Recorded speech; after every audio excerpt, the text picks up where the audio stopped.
Bonjour à tout le monde.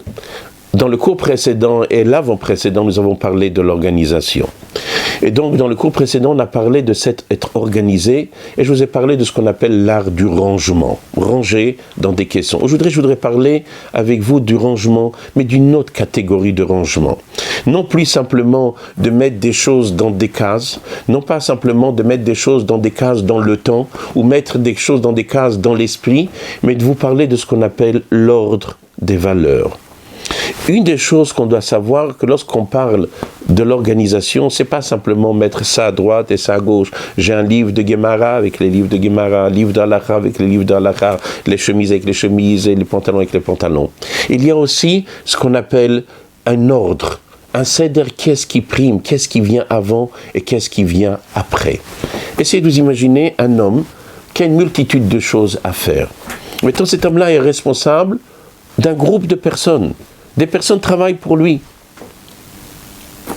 Avant de t'occuper à faire ce que tu as besoin de faire pour toi, libère les personnes qui travaillent pour toi. Là, ils sont tous en train d'attendre devant ta porte, ils attendent de toi des ordres. Et toi, qu'est-ce que tu es en train de faire? Tu es en train d'arranger tes papiers. Mais avant de t'occuper de toi, déjà libère-les. Et donc ça, c'est ce qu'on appelle un seder, non pas un seder de ranger d'une manière horizontale, mais aussi le rangement d'une manière verticale, c'est-à-dire ce qui vient en premier, ce qui vient en deuxième et ce qui vient en troisième. Lorsqu'une maman a une maison à arranger, lorsqu'une maman doit gérer sa maison, il y a un seder aussi dans ça. Essayez de vous imaginer qu'elle doit préparer quelque chose à manger. Et cette chose-là doit mijoter.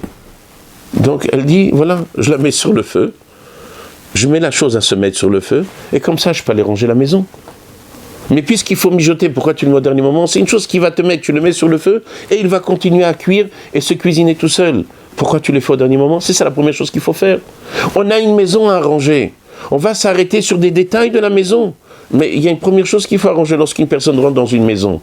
Il rentre, l'entrée, le couloir, la salle à manger. C'est le premier endroit où des gens vont arriver. Avant de m'arrêter dans le détail de faire peut-être la vaisselle dans la cuisine ou d'aller ranger un placard dans la chambre d'un enfant. Mais le premier endroit déjà, c'est ce que nous allons vivre. Même dans le cas où j'ai besoin de faire la vaisselle, avant de m'arrêter sur la vaisselle, peut-être déjà je peux ranger cette vaisselle, qu'elle ne paraisse pas encombrante dans la cuisine. Et ça, c'est la même chose, chacun d'entre nous, dans notre vie.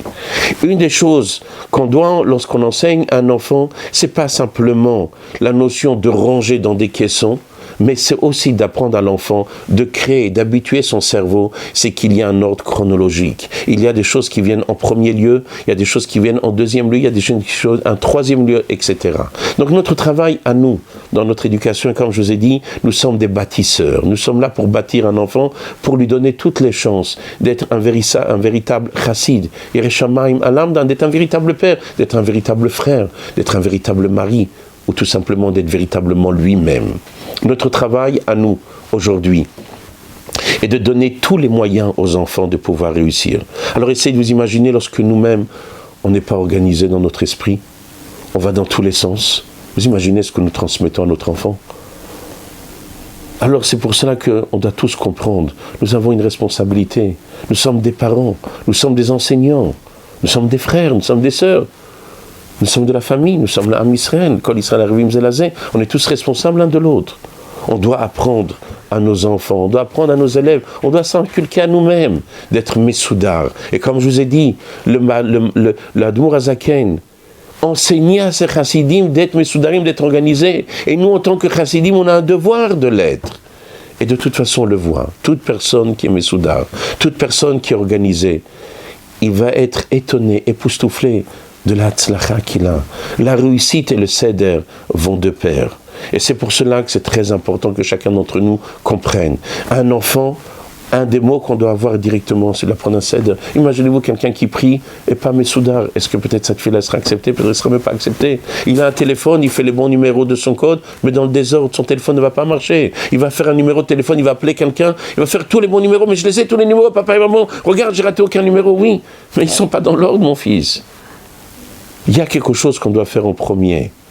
Et c'est pour cela que ce seder-là, c'est une priorité. Vous prenez quelqu'un, il y a un feu quelque part.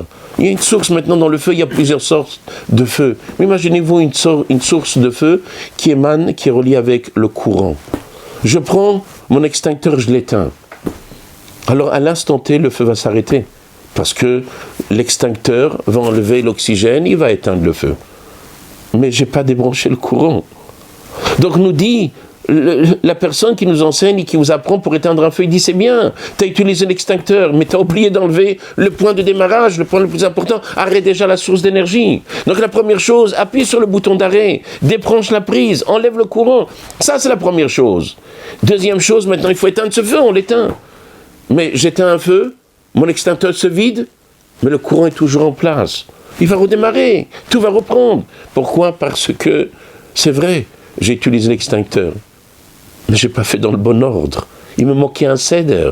D'abord, je dois arrêter le courant, et deuxième étape, j'éteins ce feu. Alors que Dieu fasse que chacun d'entre nous, Bezrat Hashem, et chacun d'entre nous va le faire, parce que nous sommes tous des bons parents, nous sommes tous des bons enseignants, nous sommes tous des gens extraordinaires. On va tous s'engager pour faire ce qu'il y a à faire, et que Bezrat Hashem, Tekefum Yad Mamash, on va voir la venue de ma chère Tzidkeinu, Amen, Keni Ratzon, Chazak, Ubruchim Tiyu.